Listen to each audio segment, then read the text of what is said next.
Welcome to Conozca sus derechos, Know Your Rights. This program is brought to you by the Hispanic Bar Association of Central Florida. I am Camila Pachon Silva, the Community Relations Chair for the organization, and it is my pleasure to be here with you today. The mission of this show is to inform our community of important legal topics affecting all of us today. Today we'll be talking about estate planning, what it is, and why it is important for you and your loved ones. Our intention is not to discuss political opinions, but rather to simply inform the community of relevant topics that affect us all today. Today, I am very honored to have two amazing speakers with us today. We have attorney Silvia Ibanez, owner and principal attorney of the law firm of Silvia S. Ibanez, who specializes on wills, probate, guardianship, as well as small business counseling. We also have Judge Jose Rodriguez, Circuit Judge of the 9th Judicial Circuit, currently presiding over the Probate, Guardianship, and Mental Health Division. So let's get started. Can you let us know what is estate planning? Estate planning is doing anything that has a legal repercussion once you are either disabled or you die, and doing all the planning. So that means having all the documents prepared for those two eventualities, which may affect you and your whole family. Okay, so is this the same thing as elder law planning? Elder law planning is the flip side of the coin. It's that same area, but planning for the financial side of disability and the financial side of retiring, where to retire, where to live, etc., and how to pay for that retirement. Okay, so they're linked together, they're associated together. One goes with the other. Very much so. Okay. They're part of the same planet. Okay. They're planet planning for the future when you're not going to be here. Perfectly. So why don't you inform the community, especially the Hispanic community, of hot topics in this field? Some of the areas that are very important have to do with what does the will do? Is a will necessary? What does the power of attorney do? Okay. What is the difference between a will and a trust? Some of these are the hot topics that when someone comes to my office, they want me to differentiate all of these for them. And the medical directives too, which have to do with medical decisions. Okay. How about the use of notarios? Oh, that's awesome. I'm glad you asked that because notarios or notaries in this country execute a completely different function than in our countries. Based on civil or Napoleonic law, we do not have that same tradition here in the United States. We follow the common law of England, which is precedent-based. Okay. A notary in the United States simply is somebody who sees a signing, oversees it to make sure that the individual who is signing a document is the individual who he or she says he is. In our countries, a notary basically does much more. It's somebody who does actas, in other words, writes documents, seals them, and those documents have the force of law. That's not a notary at all. And if anybody goes to a notary, know that you're going to be, well, shortchanging yourself and possibly cheating yourself from what you should or probably your family needs. Okay. So just to clarify, notaries in this country are not trained in the law, Not at all. contrarily to what an attorney does. You should not go to a notary for a will. You should not go to a notary for a durable power of attorney or any legal document. Okay, correct. How about those form wills that you see over at stores, or maybe you can download from the internet? How about those? I would say that forms are great because if nothing else from an educational standpoint, they will be your initiation into what is possible in a will. Unfortunately, we as human beings can be so complex, given our families, given what we want to do, what we intend to get out of a will to happen after we are gone, that there is no form on earth that is going to be able to accurately reflect what you want. So forms are a good start. They should not be used without the follow-up advice of an attorney. Okay, perfectly. So in the community, there is this concept that if you do prepare a will, then you avoid having to go to court and having to deal with this whole process to be able to implement that will. Is that correct? No.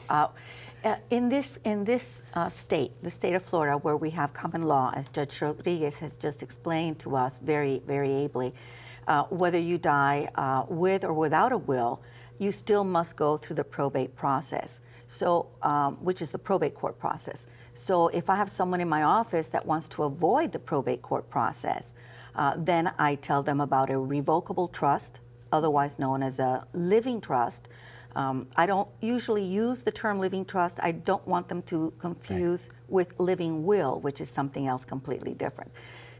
So a revocable trust would be good for avoiding probate court. One way that also probate is avoided is by leaving things in joint names. For example, it is common for a husband and a wife to own property together. And if you're dealing with real property, there is something in the deed, that document that passes, or as we call it, la escritura, or that writing which puts before God and everyone that it is a jointly owned piece of property. Okay. That also avoids probate, or avoids some of the headaches in probate, because you wind up inheriting directly the other half as husband and wife, because you are tenants by the entireties. And you'll see those words, by the entireties, in escrituras or deeds to that effect. So that's also another way to pass things via without a will. Okay. So then why prepare a will? If you're still going to have to go through this complicated process through court, why do it? Well, remember, if I just said a little while ago that if you die without a will, you still must go through probate court. But if you go through probate court, it will be what Florida law says, and Judge Rodriguez can expand on that. But if you, I know he wants to address that issue, but remember, in a will, you can disinherit a child. That's you can give one child 90%, the other child 10%. So if you want your wishes and objectives reflected, you need the will or the trust.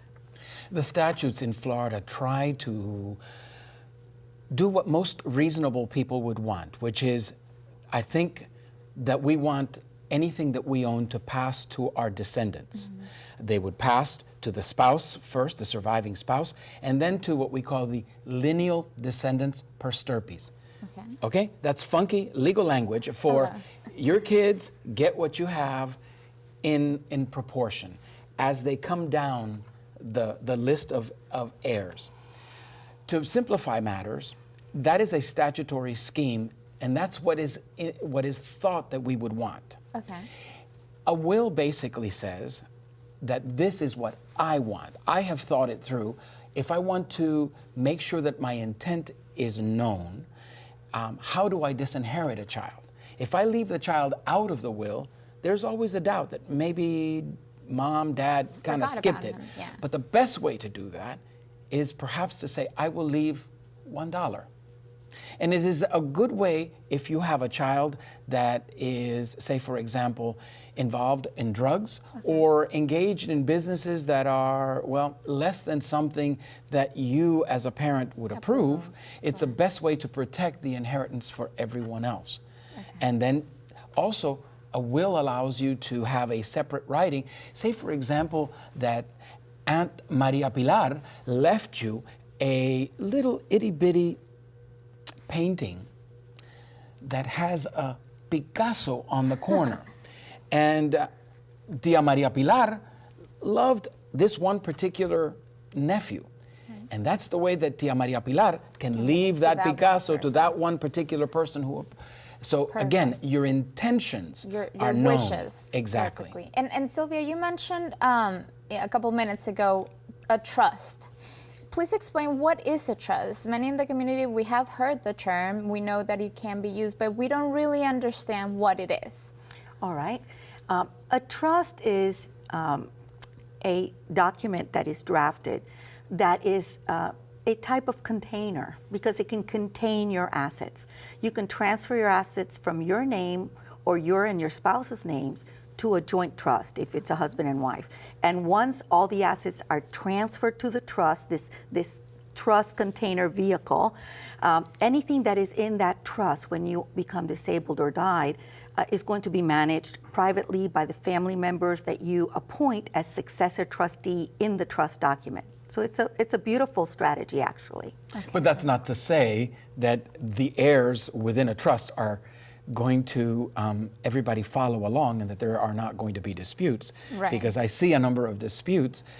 Part of writing a trust depends on how well you communicate your ideas to the lawyer and how your lawyer drafts that. It requires that you read, it requires that you understand. And one thing that I would advise everyone to do, ask questions. If you're paying for legal advice, not only do you have the right, but it is your obligation to ask questions to preserve your assets that you've worked so hard to build, as well as how they pass on to your children or anybody else. Right.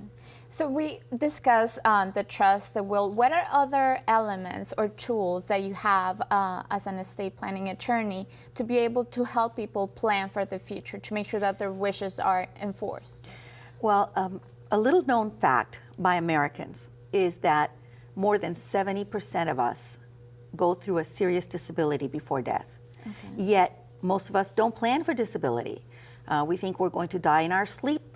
And wouldn't that be lovely, right? At age 98, I'm going to go to sleep and never wake up, and so I didn't plan for disability. I went from alive to dead. So no, we need a very, very important document. It's called a durable power of attorney. And then for sicknesses and illnesses, if you cannot vocalize your wishes, if you want a transfusion, if you don't want a transfusion, you need medical directives. And so that's the designation of healthcare surrogate, the living will, and in a very small number of cases, you also want a DNR form. Okay, well, we're going to take a little break, but then we're going to continue talking about this other tool, especially when it comes to medical decisions. We'll be right back.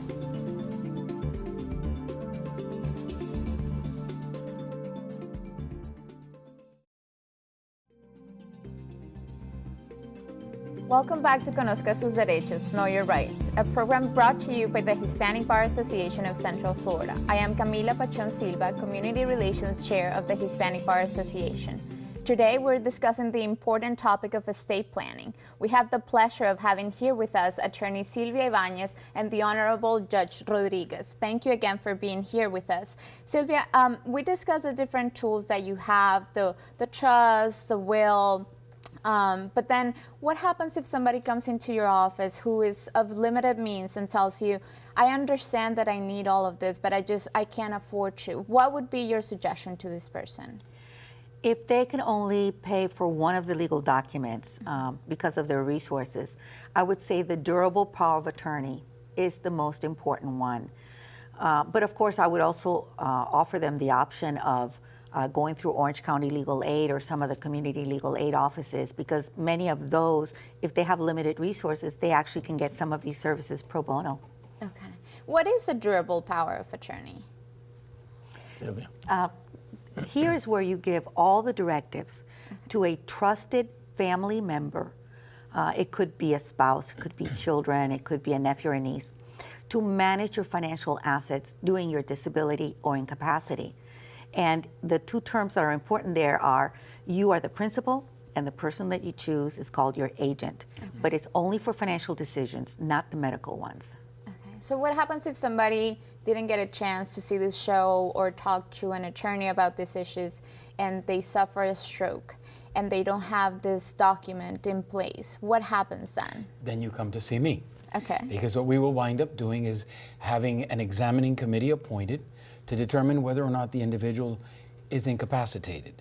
Once a decision is made that the stroke has basically incapacitated the individual, then what we wind up doing is looking at, first, what I look for, and I think what is the appropriate thing to do, is to look for someone within the family to become the guardian of the person. So this is the guardianship process. Correct. Okay. And it's basically the same thing as a power of attorney, except you have the court involved.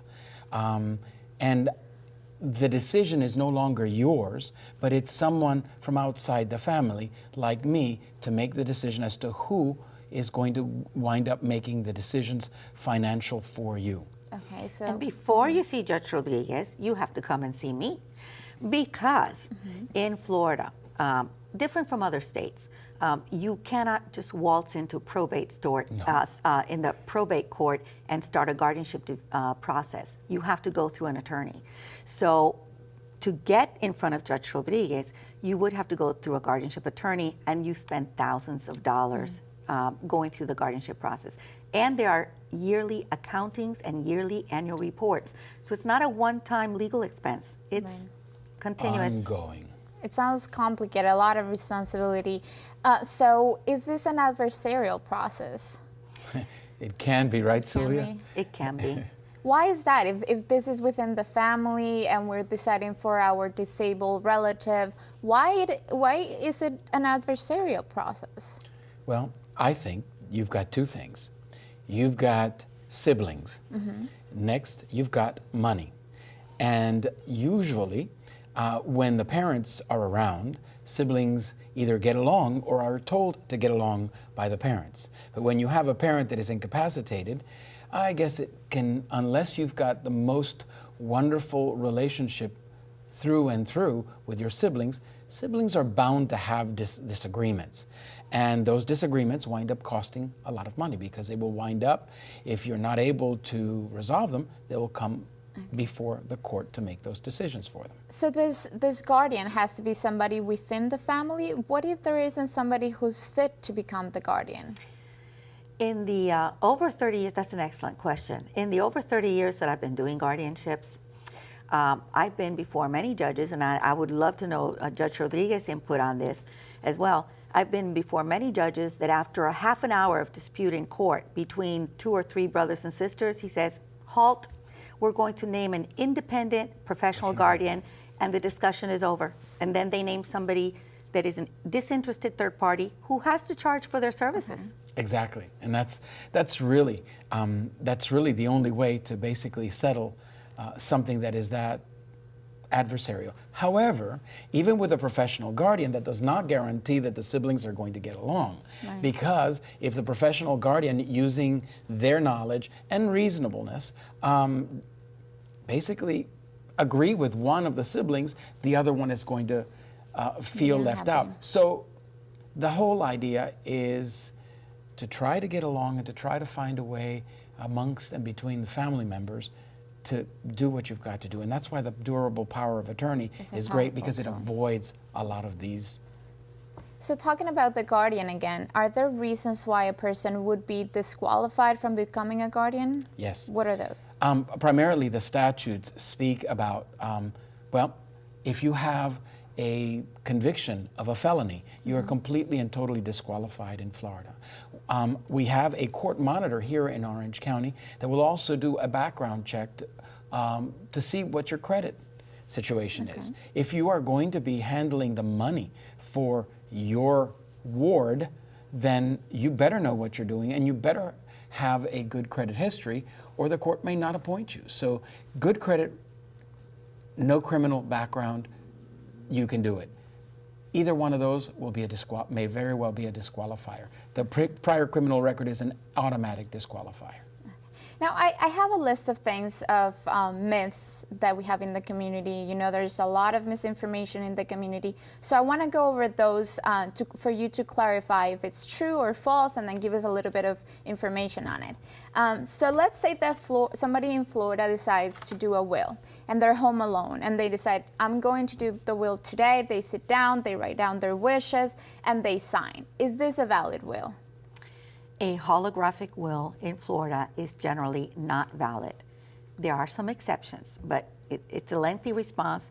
It has a lot to do with if you brought the will from out of state, and in that state a holographic will was recognized. So Judge Rodriguez, it's very, very limited. You saw very limited. Very limited. So go see an attorney. They will be able to assist you. Absolutely.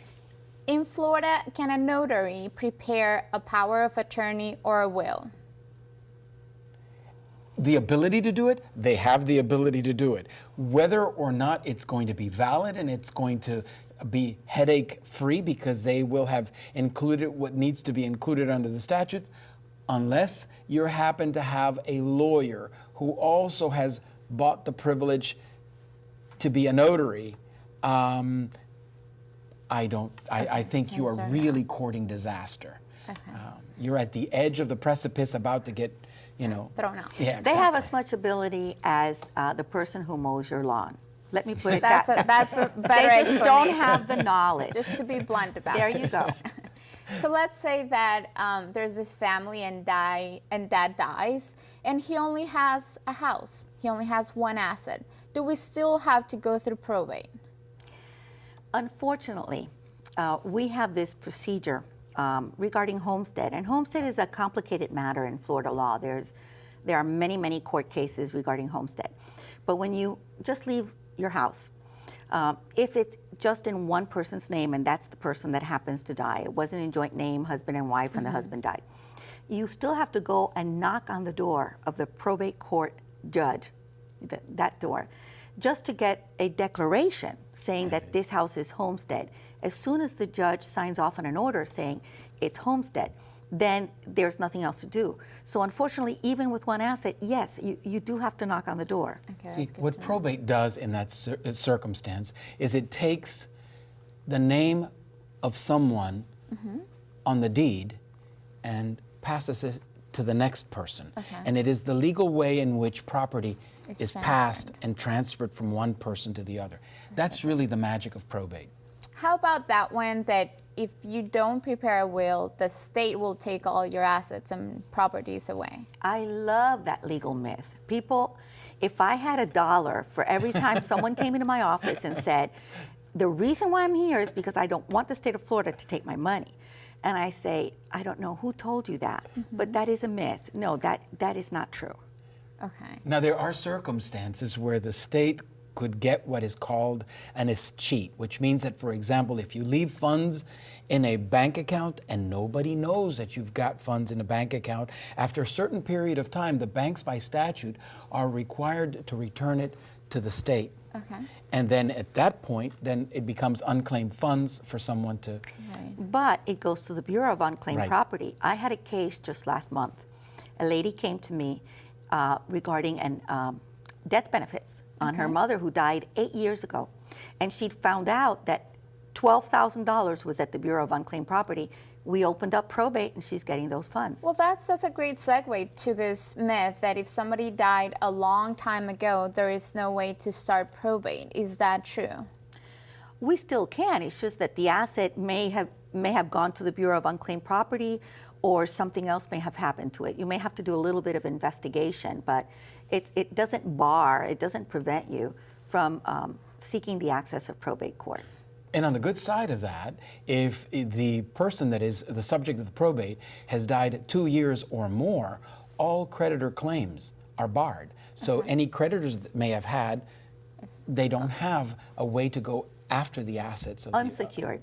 Exactly. Unsecured. Because, of course, anybody that has a security or a secured claim, That doesn't. Has priority. Okay, perfectly. And to finish up, how about the myth that only people who are 65 and older should be worried about everything that we talked about today, about wills and planning for disability? Is that true? no, that's not true. Just for myself as an example, when I had my children, I had twins at age 30, at that point in time, as soon as you have children, as soon as you're leaving survivors, if you have any kind of an estate, a business, real estate, any of those factors alone or taken all together should prompt you to do estate planning.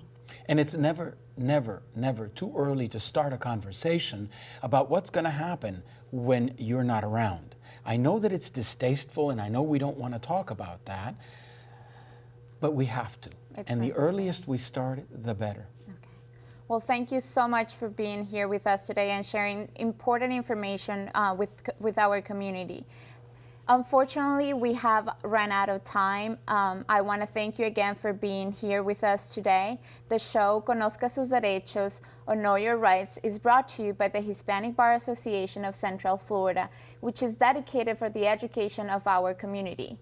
In our upcoming episodes, we will continue to discuss important issues for you and your family, and in particular, the topic of elder law planning, which is associated with the topic that we discussed today. We wish to thank Orange TV for their assistance in bringing you this program. For further information, please visit hbacf.com. Thank you for tuning in.